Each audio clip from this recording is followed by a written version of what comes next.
Hello दोस्तों, एक बार फिर से स्वागत है द बैंकिंग एरा की फैमिली पे। आई होप कि आप बहुत अच्छे से होंगे और बहुत अच्छे से अपनी पढ़ाई कर रहे होंगे। तो दोस्तों, जैसे कि आपको पता है आईबीपीएस और एसबीआई क्लरिकल का जो एग्ज़ाम है लाइंड अप है, और आपको सबको मैं क्वांट सेशन अपने वीडियो के थ्रू जो भी प्रीवियस ईयर क्वेश्चन है पीवाईक्यू करवाता हूँ। और आज हम अपनी क्लास का 9वां पार्ट लेके आ रहे हैं। तो जिन्होंने पहले 8 पार्ट नहीं देखे हैं वो देख लीजिएगा, और आज मैं 9वां पार्ट करवा रहा हूँ। और जिन्होंने चैनल सब्सक्राइब नहीं करा है सब्सक्राइब कर लीजिएगा, और अच्छा लगे तो लाइक एंड शेयर भी करिएगा, ठीक है। ये जो क्वेश्चन है ये सारे के सारे 2018 से 2024 में जिस तरह क्वेश्चन की फ्रेमिंग हुई है उसके उसके ही रिगार्डिंग क्वेश्चन की फ्रेमिंग की गई है। तो सॉल्व कीजिएगा, और आपको अच्छा लगे तो लास्ट में कमेंट जरूर करिएगा, ठीक है। तो चलिए फिर आज की क्लास का क्वेश्चन स्टार्ट करते हैं कि भाई क्या क्वेश्चन है, किस तरह के क्वेश्चन आते हैं। तो चलिए क्वेश्चन कीजिए, क्या कहना जा रहा है। ये कह रहा है कि भाई एक ट्रेन है पी है, वो क्रॉस करती है एक पोल को 20 सेकंड, ठीक है। ट्रेन क्यू है 50 सेकंड में सेम पोल को, देखो सेम पोल को क्रॉस करती है, ठीक है। Train P and train Q 35 second and 60 second respectively लेती है किसको क्रॉस करने को, 400 मीटर ब्रिज को क्रॉस करने को। फिर बोल रहा है how long will it take the faster train to overtake the slower one. ठीक है, समझ में आ गया। दो ट्रेनें हैं, दोनों का अलग अलग दे रखा है, तो अपने को बिल्कुल ध्यान से करना है। ट्रेन पी एक पोल को पास कर रही है, मतलब खुद की लंबाई को पास कर रही है, कितने सेकंड में, 20 सेकंड में। क्लियर। ये ट्रेन की क्या स्पीड है, ये मैं आपको समझाने के लिए लिख रहा हूँ, ठीक है। और क्यू की स्पीड क्या है, लेंथ क्यू अपॉन 50, ठीक है।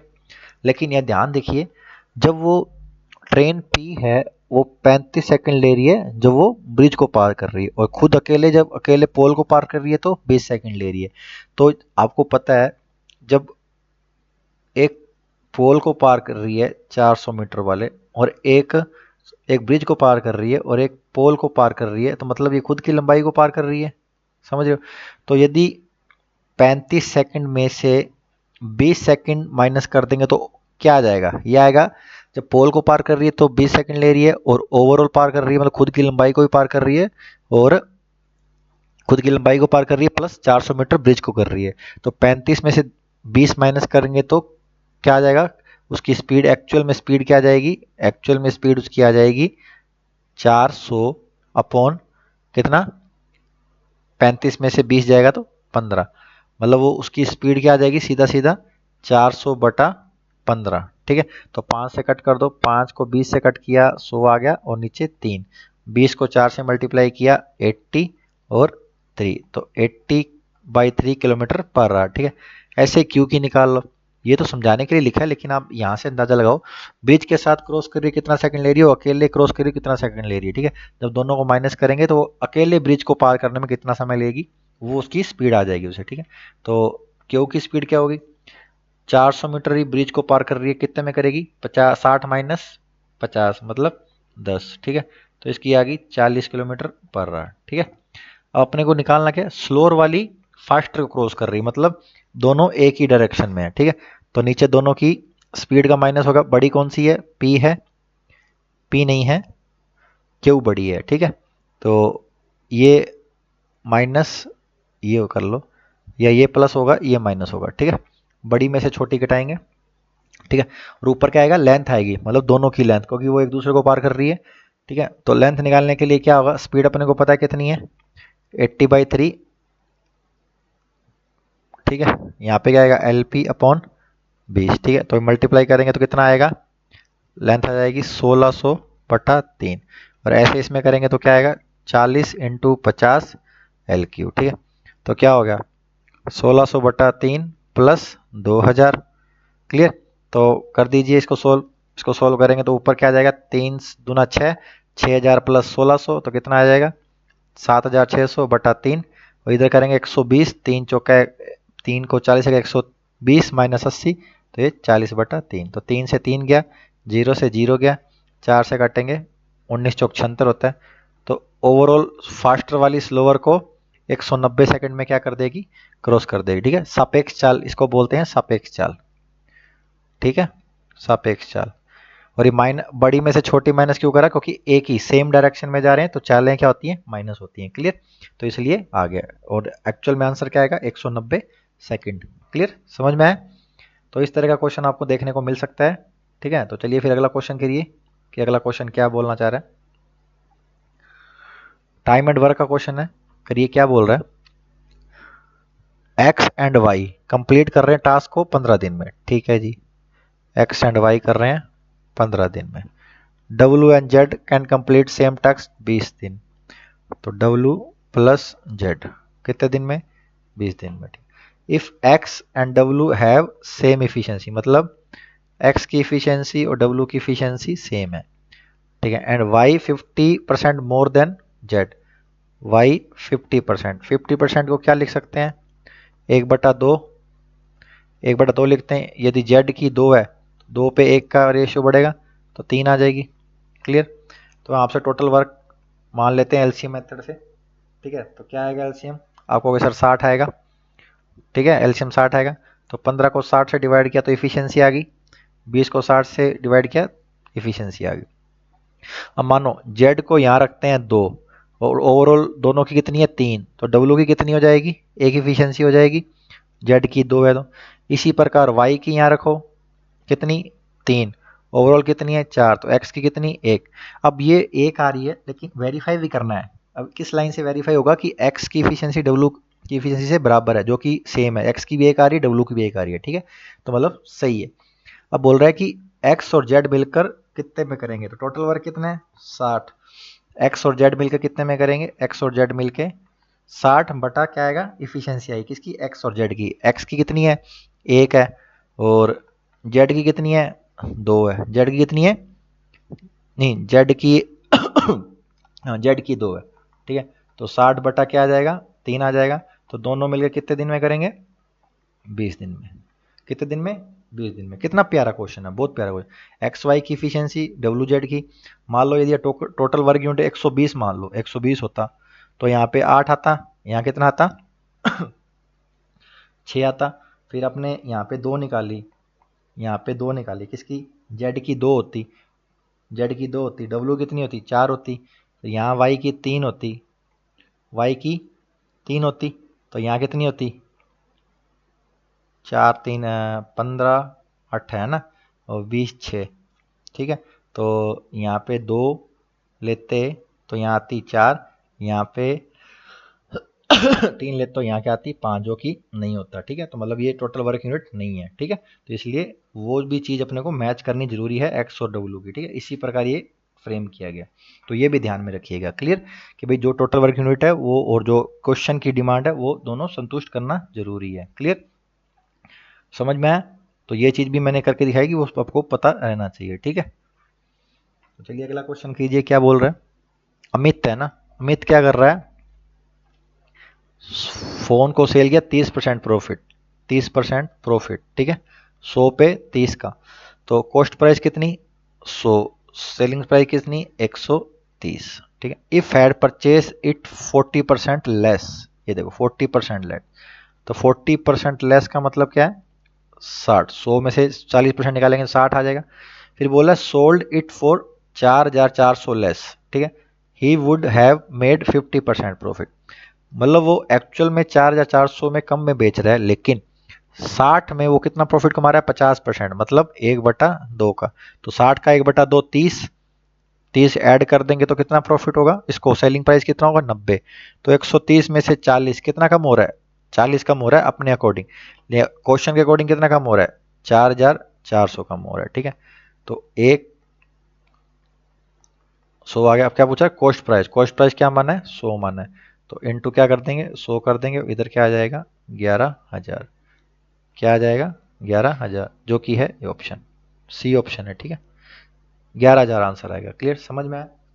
बहुत प्यारा कॉन्सेप्ट है, प्रॉफिट एंड लॉस का बहुत प्यार से समझाया, परसेंटेज का है, लॉजिक लगाया है परसेंटेज से और सीधा आंसर निकाला। बहुत ही बेसिक है और बहुत ही इफिशिएंट वे है काम करना। ठीक है, कोई दिक्कत नहीं है, आराम से आप कर सकते हैं।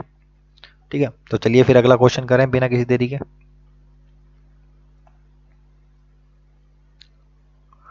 अब देखो क्या बोल रहा है, the ratio of speed of a boat in still water. To the speed of the current. तो मैंने आपको बताया था 4 चीज़ें आपको बोट एंड स्ट्रीम में ध्यान रखनी है। एक बोट की स्पीड, करंट की स्पीड, डाउन स्ट्रीम, अपस्ट्रीम। ठीक है, तो रेशो कितना है? 4:1। तो 4:1। तो डाउन स्ट्रीम क्या होती है? इन दोनों को जोड़ते हैं। ठीक है, और अपस्ट्रीम क्या होता है? इन दोनों को माइनस करते हैं। ठीक है, ये आ गया। अब बोला time taken to cover a distance of p kilometre upstream, p + 120 kilometre downstream in 5:7। अब देखो 5:7 भी दे रखा है टाइम का, तो अपने क्या करते हैं, इसको वेरिएबल लगा लेते हैं, जिससे क्या होगा, ईजी हो जाएगा। वेरिएबल का काम नहीं, लेकिन ईजी हो जाएगा। ठीक है, अब देखो p किलोमीटर गया अपस्ट्रीम में। ठीक है, अपस्ट्रीम में कितनी है? 3x। ठीक है, by p + 120 upon downstream 5x। ठीक है, उसका टाइम का रेशो क्या है? 5:7। ठीक है, अब इसको क्या लिख सकते हो? p 3x, इसको उल्टा कर दोगे तो 5x, p + 1/20 5 7। ठीक है, अब ये x कट गया, मतलब वेरिएबल से वेरिएबल कट गया, कोई दिक्कत नहीं। अब 7 को मल्टीप्लाई करना है क्रॉस में, 7p, और 5 को क्रॉस इधर करना है। अब 5 3 इधर है, तो 5 3 15, तो 15p + 15p, और 15 को इससे करेंगे तो 15 दूना 30, 1800 आंसर आ 1800 होगा। सही कर रहे हैं ना अपने, कोई दिक्कत तो नहीं है। p किलोमीटर अपस्ट्रीम में, सॉरी देखो देखो उल्टा कर दिया, ये नहीं आएगा, ये 7:5 है। ठीक है, सही किया क्या? अपस्ट्रीम में 3 आएगा, डाउन स्ट्रीम में 5p, सॉरी ये देखो, और नहीं नहीं सही है, ये 7 और ये 5 इधर भी है ना, या 5 से 5 कट कर दो तो भी चलेगा। दोबारा कर लेते हैं। ठीक है, ये x से x गया। ठीक है, और इसको क्या लिख सकते हैं? p/3, ऊपर जाएगा 5, नीचे आएगा p + 120। ठीक है, ये 5 से 5 कैंसिल हो सकता है। ठीक है, तो ये आएगा 7p, और 3 का मल्टीप्लाई इससे कर दो, 3p + 360। p एक साइड ले जाओ, 4p = 360, और p = क्या आ जाएगा? 360/4, सीधा सीधा 90। सीधा सीधा 90। तो उसने पूछा क्या है? p की वैल्यू पूछी है, तो p की वैल्यू क्या आएगी? 90। p की वैल्यू क्या आएगी? 90। क्लियर? समझ में आया? बहुत सिंपल था, थोड़ा कैलकुलेशन में दिक्कत थी, क्योंकि मैंने वो 35 इधर 15 किया, इधर 35 नहीं किया, 7 कर दिया था। तो 5 से 5 काट के वैसे भी कर दो। ठीक है, तो p की वैल्यू आएगी 90। क्लियर? बहुत प्यारा क्वेश्चन है, वेरिएबल वाला। तो ये आया हुआ क्वेश्चन है, इसलिए आपको मैंने करवा दिया। ठीक है, तो चलिए ये वाला क्वेश्चन करिए। ये भी बोट एंड स्ट्रीम का है। The speed of boat in still water दे रखी है कितनी? 8 बोट की। ठीक है, अब बोला it takes 3 hours to travel point A to B downstream and 5 hour to return upstream. अब देखो ये क्वेश्चन लेने का मतलब ये है, देखो ए से बी जा रहा है। ठीक है, मतलब डिस्टेंस तो सेम है दोनों के लिए। जब डिस्टेंस सेम होती है तो क्या होता है? जब ये सेम होती है तो क्या होता है?